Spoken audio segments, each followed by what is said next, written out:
One is agriculture sector, second sector is industrial sector, third one is service sector. Already we discussed about the agriculture sector. Now we are going to discuss about the industrial sector. What exactly the industrial sector means?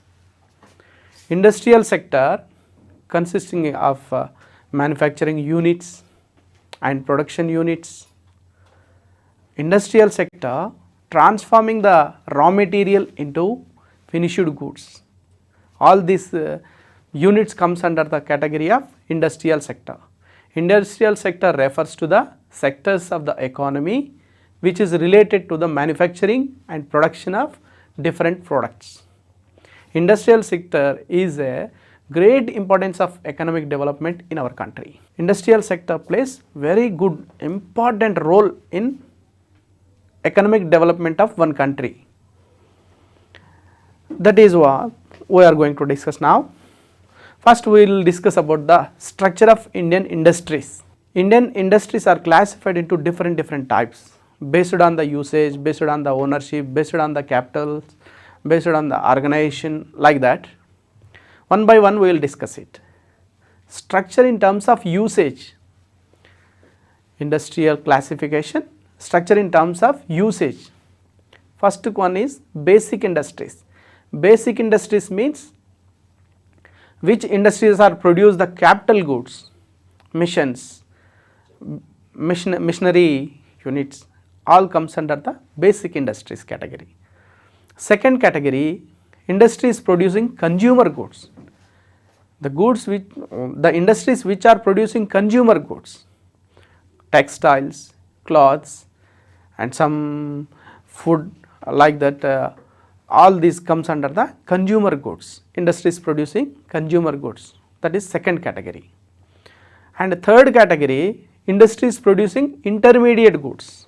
Intermediate goods are goods which are used in the production of capital goods and consumer goods. The intermediate goods are called, that goods are used in the production of producer goods and consumer goods. Example for the intermediary goods are cement and all that, the type of raw material, okay, not finished goods. Okay.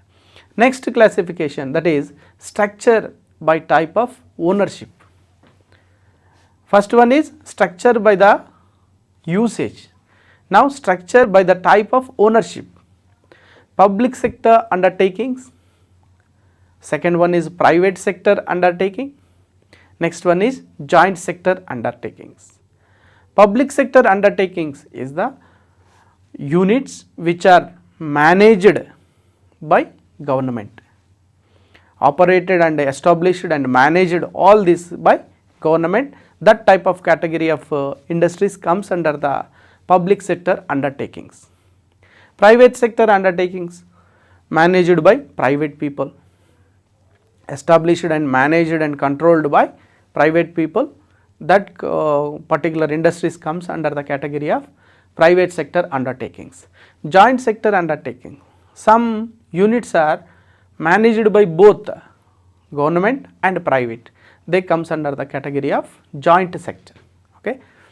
Next category, that is structure by size of capital. How many in terms of crores or rupees, based on the capital which are used by in that particular industry, that industries are classified based on that. First one is mega industries, which industries are having more than 100 crores capital, that category comes under the mega industries. Large industries are that industries which are having more than 10 crores and less than 100 crores. Next C category, that is medium industries. Medium industries are in the category of more than 5 crores and less than 10 crores. Next one, small industries. Small industries more than 25 lakhs and less than 5 crores. That type of industries are comes under the category of small scale industries. And micro industries are industries which are having less than 25 lakhs of investment as a capital, that category called micro industries. cottage industries. Cottage industries are household industries, which are units are operated by the household members, and this type of industries are called cottage industries. Ancillary industries. Ancillary industries are industries which are produce the goods which is useful for the large scale industries. They supply the semi finished goods to the large industries, that's why they are called ancillary industries. And tiny industries, this is a two micro, this is one type of micro only, tiny, a small industries. Okay. Next classification, structure by type of enterprises. Public limited companies and private limited companies, government companies. These three types of use of enterprises, structure by type of enterprises. Public limited means here the group of people come together and established an industry, their liability is restricted to their investment only. That is the public limited companies, liability is limited for that members. Private limited companies, the group of people associated in as a group, more than 2 members and less than 50. This liability is limited that only among the members, whereas public, that liability can be shared among the people and they can issue some shares to the other people. But in private limited companies, they do not have the chance to issue the shares, and the liability, they can transfer their shares among the members, not to others, public. That is why it is private limited, liability is limited to its members only. Government companies, these three types of category comes under the structure of by type of enterprises. And classification of industries, primary industries, genetic industries, extractive industry, manufacturing industry, construction industry and service industry. These are the classification of industry. Primary industry, the basic necessities and consumer as well as capital goods are produced in this primary industry. Genetic industry is nothing but engaged the activities in increasing the species of some animals and plants, and in the purpose of the sole purpose of the sale, breeding the hatcheries and seeds, generating of the seeds. This type of comes under the genetic industry. Extractive industries are the industries which are produce the goods by extracting the from soil or air, from water, like this. Oil, cement, all these are coming from the soil.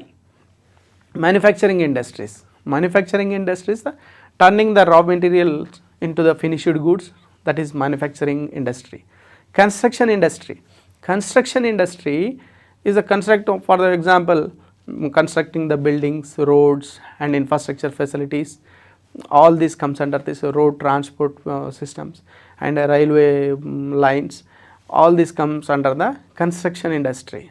Service industry, giving services by providing services. Important statistics regarding our industries. The share of industry in GDP, contribution of industries into the GDP at factor cost is approximately 16.6% in 1950 to 51. That is now it is increased to 26.2%. This means contribution of industry sector in national income 26. If for example 100 rupees is the national income, 26.2 rupees is coming from the industrial sector, remaining coming from that agriculture sector and service sector. Rate of growth of industrial production is approximately 2.9% to 1.1 in recent year. Of course, we can say that 2 to 12% of the each year registering industrial growth rate at the rate of 2% to 12%. Now we are observing some sluggishness in industrial growth rate. This was happened because of a recession we observed during the 2008-9 to it is following like that. Now we observe some small growth rate registered in industrial during the period of 11-12 and 12-13. So if we observe some statistics regarding industrial production of major industries in during the period of 2012-13, electricity generated 912.1 billion kilowatts per hour. Crude petroleum production 38 million tons. Cement production 252.5 million tons. Textiles 60,453 million square meters in 2012-13. Sugar 248 lakh tons. Coal 583 million tons. Like this, we observe the major industries and the prime industries in India. Their productivity capacity is increasing. If we compare with 1950-51 to present, we improved a lot by increasing the productivity of industries. Now we will discuss some industry reasons for the industrial backwardness. We observe in India during the period of 60 years of planning. In the starting of the planning, we slowly registered growth rates and we improved little bit. And first plan wise we given importance to first plan given importance to the agriculture, second plan given importance to the industries, third one also given industries, and fourth agriculture. Again like that the importance have been changed, and during this 60 years of period if we observe the industrial growth rate among 2 to 12%. Reason for the industrial backwardness. What are the causes behind this industrial backwardness which we observed in? Causes of industrial backwardness, point wise. First point, British rule policy. British rule policy, Britishers ruled as they used our country as a supplier of raw materials, and it's a lucrative marketing for finished goods. They treated us like that. So they have transported all raw material to their country, and they planned for their country's development, and they have not concentrated to develop the Indian industries. So they used for supplier of raw material and a good market for the finished product which is completed in their country. They transported, they exported to our country. Finished goods are exported, taken by raw materials are taken by them, and the same raw material is turned into the finished goods, and again that finished goods supplied to the India. That was the main cause for the industrial backwardness in India.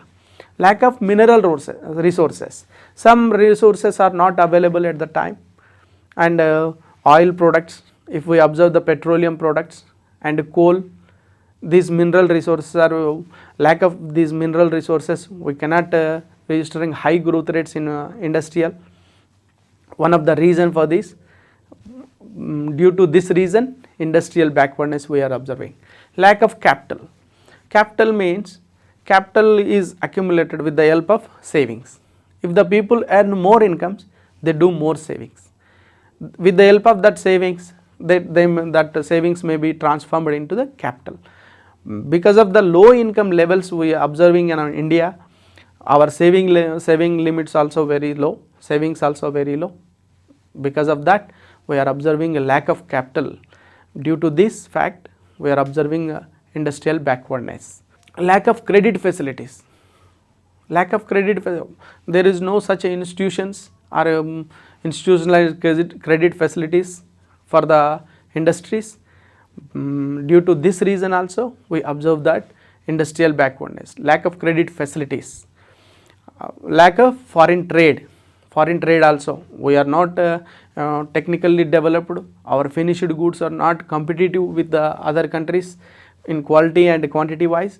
So our foreign trade is very less during the starting period of Indian planning. For that reason, we are not earning a foreign exchange reserves, which is very important to import the new modern technology. Due to lack of foreign exchange reserves, we are lacking behind in the industrial progressiveness. Lack of technical experts. This is also one of the constraint for the industrial backwardness in India.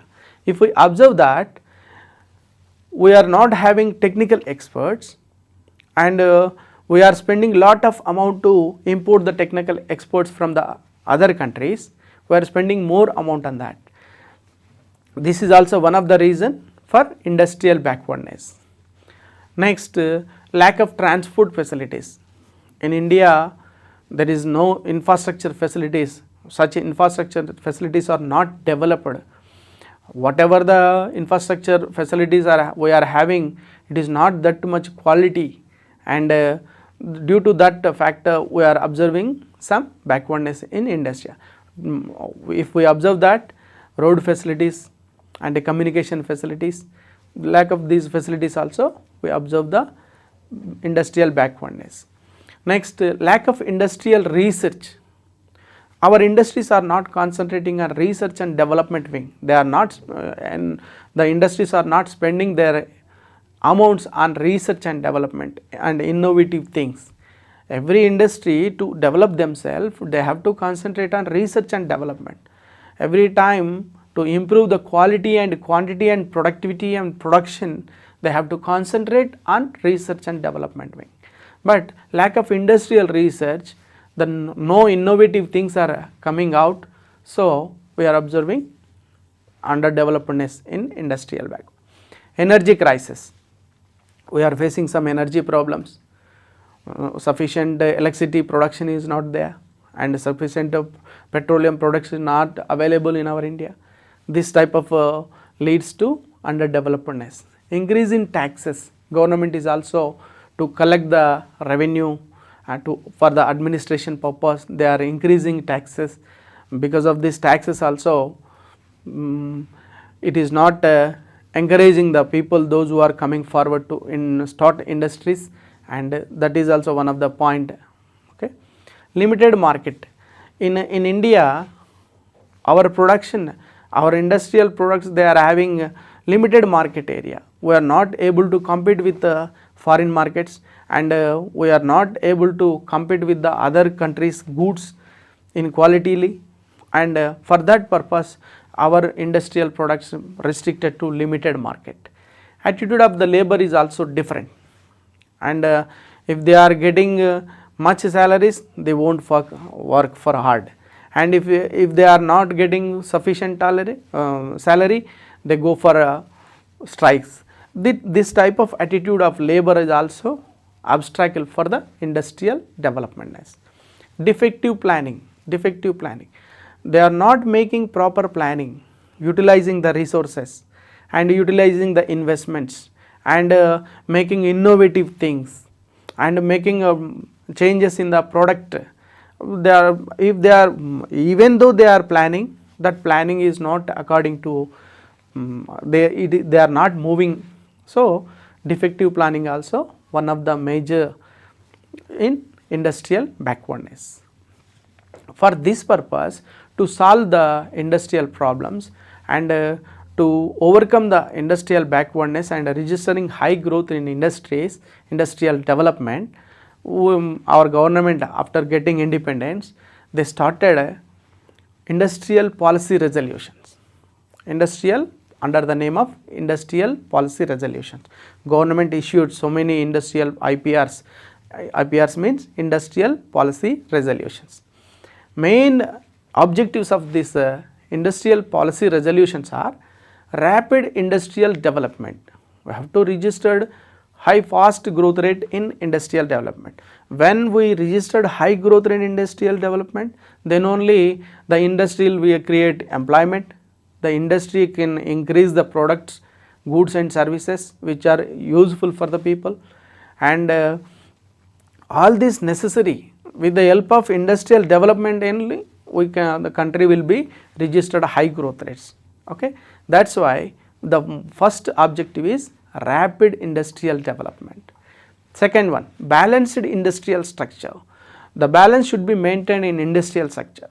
Not only the concentration on basic industries, not only concentration on consumer goods industries, and we have to bring balance between these two industries.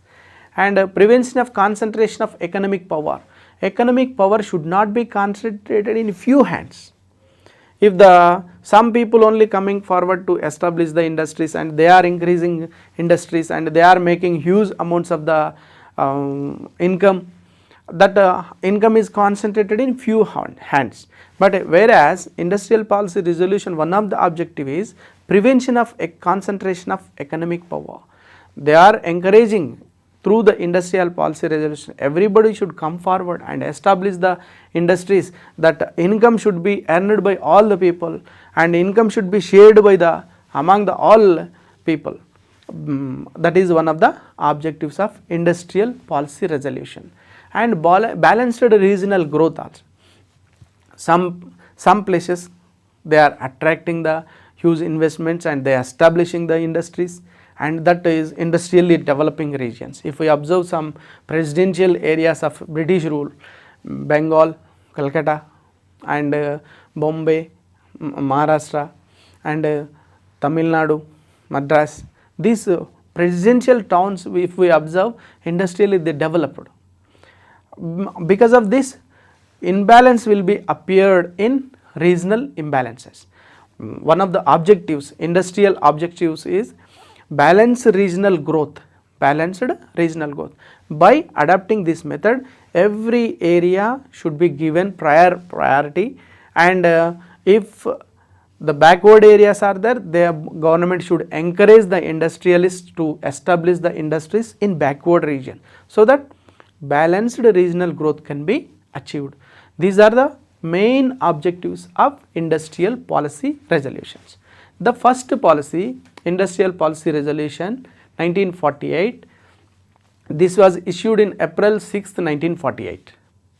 This is the first industrial policy resolution. In this, industries are classified into 4 categories. Exclusive state monopoly. In this type of industries, only state can establish, state is having monopoly in that. The state only operate that type of industries, first category. State monopoly for new units, whatever the industries established earlier, that can be in a private, but new industries starts only by state, that type of category. Second one, state regulation. Some industries established by the private people, but regulation must be by state. Unregulated private enterprise, remaining all other given to the unregulated private enterprises. This type of 4 categories are classified in industrial policy resolution, in first industrial policy resolution. In this way, we can observe that government has given priority. Exclusive state monopoly for new units, state regulation. In every industries, the role of states role of government is increasing. This type of policy resolution was issued in 1948, April 6. This is the first resolution. Second one, Industrial Policy Resolution 1956. After establishing Planning Commission, after first plan started, 1948 resolution is coming before the planning period, and after Planning Commission established, and in 1955-56 our government has taken step to the socialistic pattern of India. So for that purpose, new industrial policy resolution is required, and government announced a new industrial policy resolution in 1956. In this, classification of industries, 3 sectors: Schedule A, Schedule B and Schedule C. In Schedule A, 17 industries were given, like important arms and ammunition and atomic energies, like that. So chemicals and hazardous chemicals, explosives, and all this comes under that 17 industries. Schedule A contained 17 industries. In these 17 industries, the new industries and should be maintained and operated by government only. Schedule B contained 12 industries. these industries required license, and remaining industries fell in the category of C category. This can be established by private people. This is the classification. And second, assistance to the private sector. Private support was given by the government sector to the private sector. Assistance in all aspects, providing credit facilities, providing infrastructure facilities, in all aspects assistance to the private sectors should be given priority in this industrial policy resolution. Expanded role of cottage and small scale industries. In this 1956 resolution, expanded role of cottage industries and small scale. Balanced industrial growth among various regions. Again, regional imbalances. To control the regional disparities, we have to give importance to the regionally balanced regional development. For that purpose, balanced industrial growth should be there, and establishing the industries in remote areas, backward areas is also very necessary. In this way, balanced industrial growth among various regions. Role of foreign capital. It is recognized the role of foreign capital and giving a chance to the role of foreign capital. Development of managerial and technical cadres. Government has concentrated on improve the skills, managerial skills and technical skills by giving training facilities. This type of steps was taken by in Industrial Resolution, Policy Resolution 1956. Incentives to the labor. It is providing some incentives to the labor also who are working in the industrial sector in a way of some incentives. Industrial Policy 1977. This is the third Industrial Policy Resolution. This was issued by Janata Party in March 1977. Small scale sector classified into three categories: cottage industries, tiny units and small scale industries. Small scale industries and second point, that is district industrial centers have been established in each district to encourage the registration of industrial centers, registration of industries in each district wise. District industrial centers were set up in this industry. According to this industrial policy resolution, DICs are established, district industry centers are established.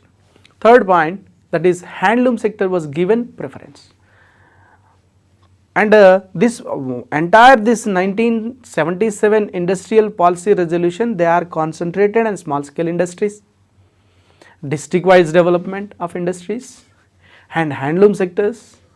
For reduction in regional imbalances, they are concentrated all these things, towns to urban areas to backward areas, and this was given priority in this. Special attention was to be given to the promotion of tiny sectors, establishing tiny sectors. They have given importance to establishing the tiny sectors. All these are the main points which have been issued in Industrial Policy Resolution 1977. Next, again government has been changed in 1980. Again Congress party came into the ruling and they changed the old Industrial Policy Resolution which was given by Janata Party. On July 25th, 1980, Congress party announced the new industrial policy, that was Industrial Policy Resolution 1980.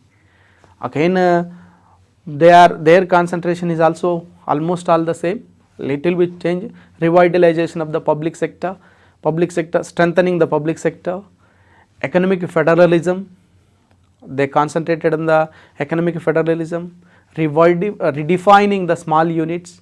According to the 1977 Industrial Policy Resolution, tiny industries limit is 1 lakh, and in this tiny unit limit is increased to 2 lakhs, and small industries investment limit is also increased to 2 lakhs.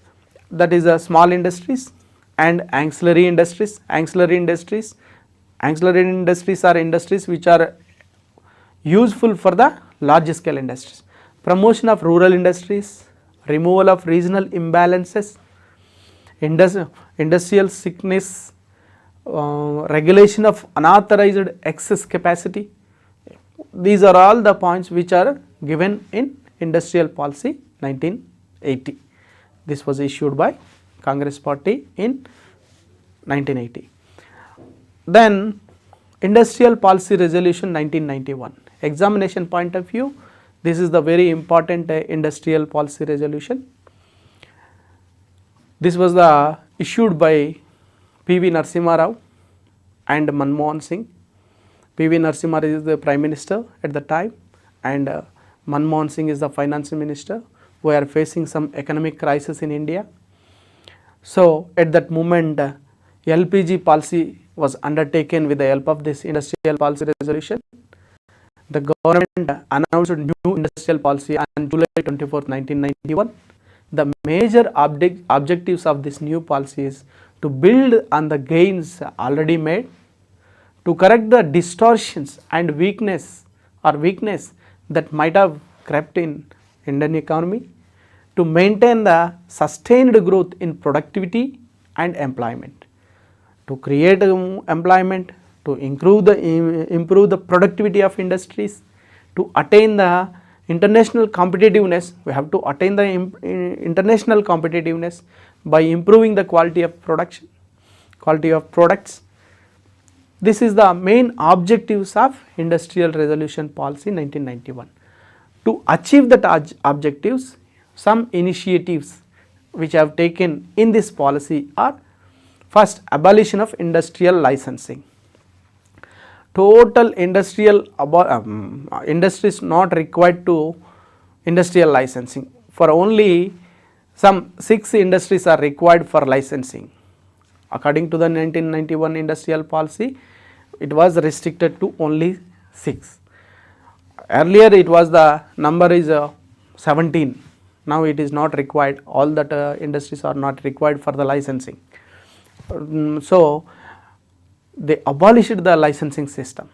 Public sector role is diluted by giving a chance to the private. Then reserved industries number is reduced to only 3. That is arms and ammunitions, and atomic energy, and railway transport. These 3 only reserved in government sector, but remaining all other given to the private sector. Public sector role is diluted, and MRTP Act is amended. According to the MRTP Act, every company which is having more than if they are crossing 100 crores of worth of capital, if they are expanding, before expanding they have to apply for the permission. That is the MRTP Act, Monopoly Restrictive Trade Practice Act. This was amended. That threshold was removed. The 100 crores limit is removed. Now the companies they can increase their investment level before obtaining the prior approval. That MRTP Act is amended to encourage the people, those who are having capacity to increase the industries, they can increase like that. Free entry to the foreign investment in the form of FDIs. They are allowed FDIs, and in the form of technology also they allowed the free entry of foreign investment in the form of FDIs and technology.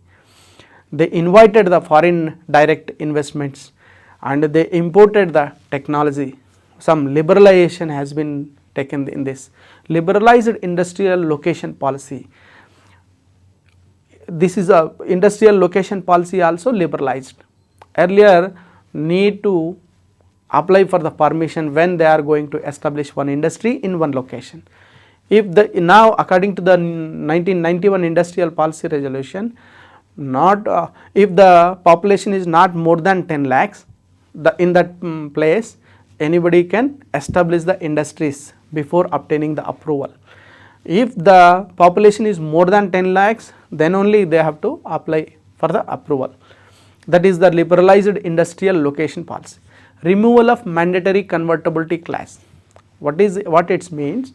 The banking institutions, financial institutions giving credit facility to the industries, and they are having a optional some part of the credit facilities should be transformed into equity. That is the mandatory convertibility clause, which is removed according to the 1991 industrial policy. Now it is not required, it is not mandatory, that is the mandatory convertibility clause is removed from this. The analysis, what is the impact of 1991 industrial policy on Indian economy? Some positive impacts are there, some negative impacts also there. First we will discuss about the positive impact. Industry started concentrating on research and development to bring the creativity of in productivity design to compete with foreign countries products. We are concentrating on research and development wing to improve the quality and productivity of our companies. And after 1991 policy, quality aspect has gained a lot of significance. We are concentrating on quality oriented. Extensive growth of infrastructure such as transport, banking, communication. Our government has concentrated to improve the infrastructure facilities so that industries can produce quality goods with the available infrastructure facilities.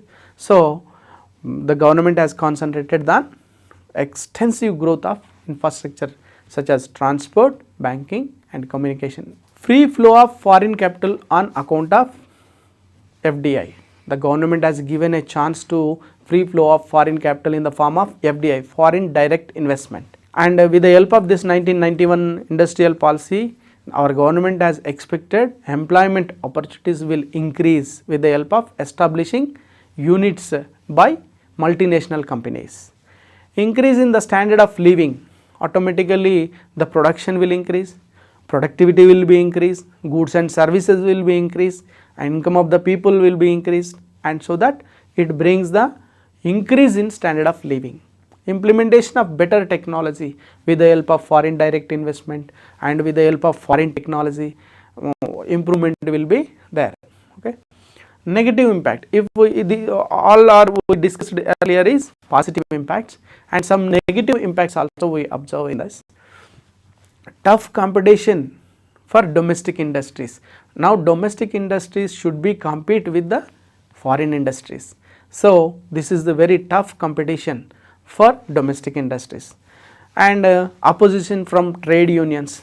In India there are some trade unions who are opposing the liberalization due to competition arising because of this. And unemployment, here in positive we will discuss that increasing employment opportunities, but as we expected that much employment is not created with the help of 1991 industrial policy resolution. It is caused for unemployment also. Why? Because we imported a technology and we shifted from labor intensive technology to capital intensive technology. We used advanced technology, so that is instead of increasing the employment, it is decreased the employment chances. So unemployment is increased. Indiscriminate use of natural resources of our country by multinational companies. Multinational companies they used our natural resources indiscriminately. That may be some negative impact on Indian economy. Distortions in the production structure, and this type of negative impacts we observe in 1991 industrial policy resolution. What is the meaning of special economic zones? Special economic zone is a geographical region that has economic laws different from country's typical economic laws. They have different laws.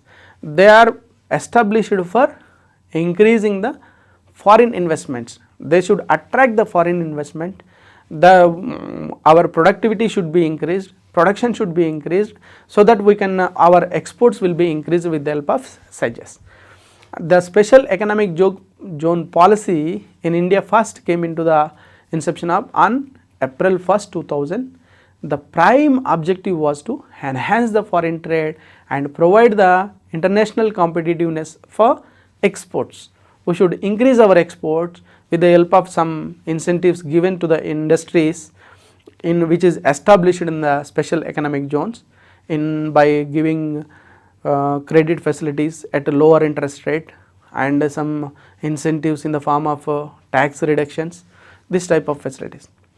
Total types of sedges: multi-sector sedges, the required 1000 hectares, sector specific sedges, 100 hectares is required for this. Free trade and warehousing zone, 50 hectares is enough for this. Free trade and warehousing zones, ITES, handicrafts, biotechnology, non-conventional energy, gems and jewelry, particularly every they are establishing as sedges. Small scale industries, role of small scale industries in economic development of one country. We will discuss in the point of view of Indian economy. Okay. First, what are the characteristics which we observe in small scale industries? First, ownership by limited people or a single person or a group of people in the partnership, and management and control by active person. Even though there is a partnership, but the active person will take care of the management and control, remaining all other sleeping partners. It is a small unit, because if it is small unit operated by and managed by only single person, area of operation is also very limited. If we observe the characteristics, area of small scale industries is particular in that local area only. Technology which is used in a small scale industries is very domestic and user friendly. It is not required any foreign technology or like that. Local domestic purpose technology can be used. Gestation period is very small when compared with large units.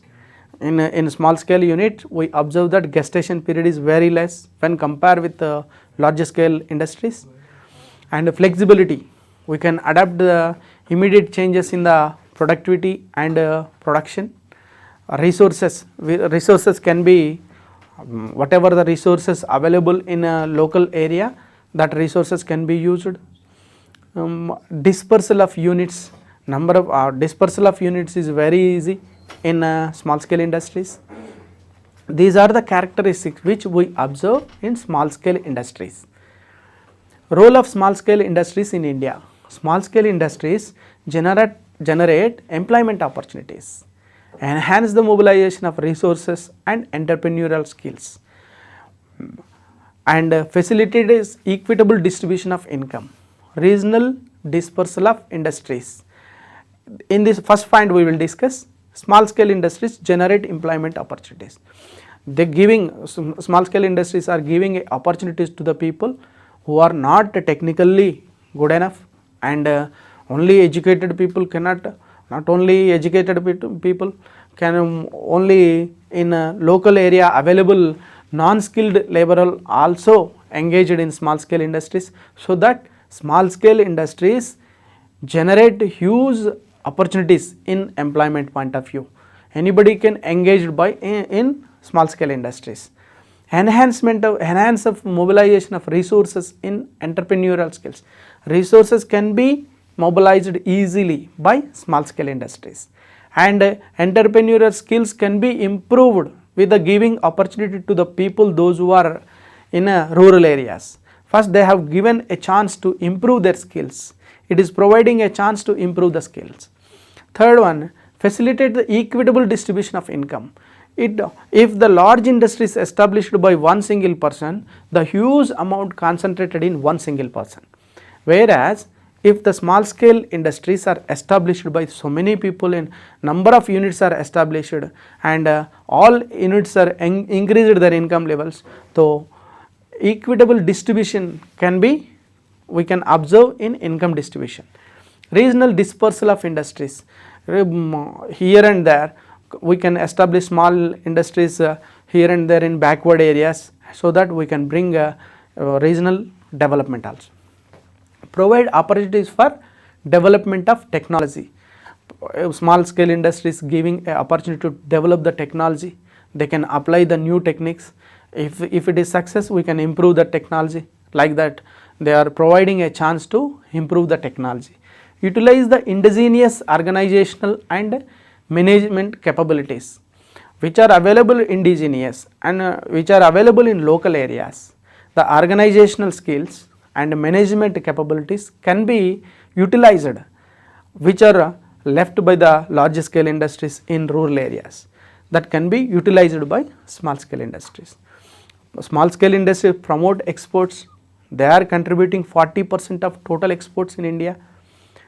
Small scale industries, they are playing a good role in promoting the exports, and they are playing a very good role in increasing the foreign exchange reserves in India, which are essential to import the technology and support the growth of large industries.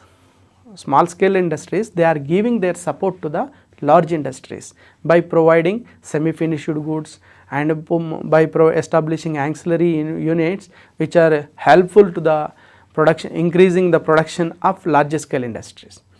Ninth one, that is maintain better industrial relation with the small scale industries. It is possible to maintain the better industrial relation among the employee and employer. And cottage industries and their importance in India. Cottage industry and small industries are more or less same. Cottage industries is operated by the household members. In India, most of the people they are belongs to rural areas, and they depended on agriculture. Agriculture is not providing employment for 3 to 4 months in a year. Because of that, the unemploymentness is observed in family members, and age old members also, they are not at all participating in the economic activities. By cottage industries, we can improve the employment opportunities for the people, those who are on that 4 months employment is also created by cottage industries, and unused women and age old persons may be engaged in cottage industry. So that in this way, cottage industries is playing very important role in Indian economy. Now, problems faced by small scale industries in India. We will discuss some problems faced by small scale industries. Small scale industries are facing acute shortage of finance in India. Availability of inadequate quantity, poor quality, and even supply of new raw materials is not in a regular basis. Idle capacity, they are not using proper capacity of their units. Indian small scale enterprises are not fully exposed to the latest technology. It is not available, latest technology is they are not using. Small scale industries are also exposed to marketing problems in our country. They are facing some marketing problems. Infrastructure, there is inadequate availability of the transportation, communication, power and other facilities in backward areas. These are the problems, and problems faced by small scale industries of in India. Poor project planning. A small scale unit located in remote backward areas may not have skilled workers. Lack of managerial competence. These are the problems which we observe in small scale industries. What are the measures taken by the government to remove these problems? Credit facilities provided by the government by establishing some credit financial institutions. For example, SIDBI, Small Industries Development Bank of India, which is established in 1990. By establishing industrial estates, by giving all facilities in one place, giving a chance to increase the number of small scale units in one place, that is called industrial estates. By providing infrastructure facilities in one particular place, providing the transport, communication, electricity and information, all this will be available by establishing industrial estates. Testing laboratories, government is established some testing laboratories, so the small industries can be use this facility.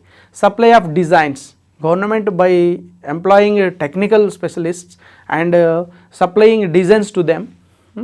Publicity and information and advertisements will be helped by the government. By providing these facilities, we can remove some problems. And facilities of raw materials, supply of raw materials by government at a cheaper cost, and purchase of cottage industries products by purchasing the cottage industries products by government at supportive prices, they can encourage the small scale industries. Protection against the foreign competitions, protection against the, by giving some incentives to the domestic small scale units, they can provide the protection against the foreign competition. Establishment of training institutions for small scale industries, every year by conducting training programs, giving training to the people who are engaged in small scale industries, so that capacity can be increased. Handicraft center, by establishing handicraft centers, they can encourage the small scale industry, they can remove some problems of small scale industries. From this industrial sector, the students should concentrate on that. According to which industrial policy resolution our socialistic pattern was observed? Example for answer for this 1956. And liberalization policy, privatization policy, globalization policy implemented in industrial policy resolution 1991. Multiple choice will be given, and a question will be framed like that. In which industrial policy resolution LPG policy is adopted?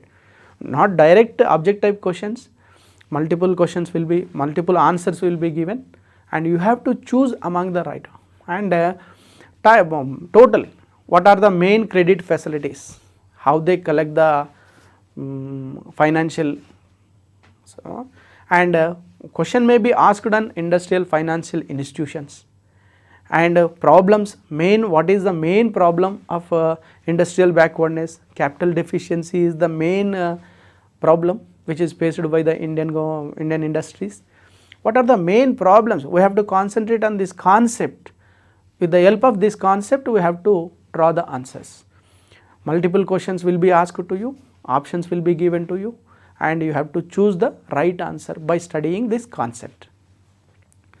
In this way, industrial sector is very important in Indian economy for the economic development.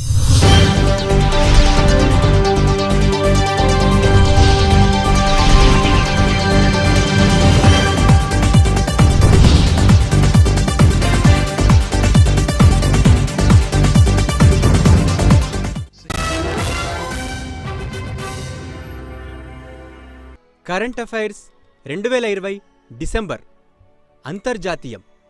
December 15న UNDP విడుదల చేసిన